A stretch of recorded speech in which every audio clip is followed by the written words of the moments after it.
O, padėjau dar einu veito tarp mėdžių. O taip gero laikos įsidėjai. Bus. Čia ta kelią visur pravakščiuota. Tai manau sternėlis ateis. Nu kun, reikia eiti. Tik belek montu šeina. Nedaug. Nešti iš rykldą. Padėti. Vakar buvau pribėręs morkų. Tai išpušinak neapdaugo beleka. Žiūriu aplinkau ištrypta visur. Išbūta. O kiek pėdų. Į sternų ir, kaip matau, zoikė. Visi ir atėjo pavyšyti. Tu atep širykla atrod. Man padaryta. Ir dabar dar reikia sugalvoti, kur man tuščiai taisyti. Bet manau, kad jau radau.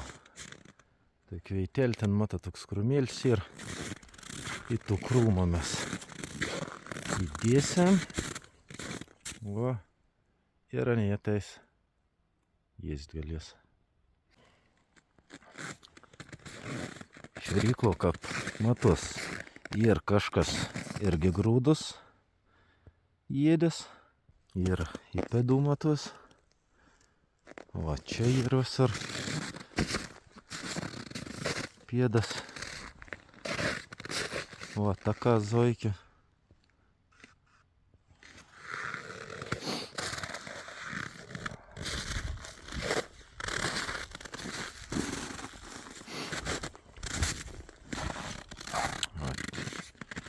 Čia irgi koks taks išeina.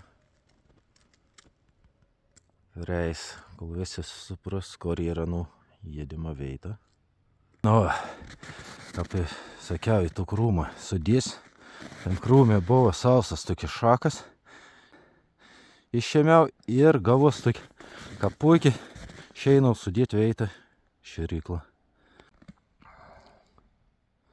Dar norėjau parodyti to, kaip į zoikį atėjo šitą visur. Netgi nugriaužiu visą šakelis, ein. Tas visus pumpurus. Čia va kiek,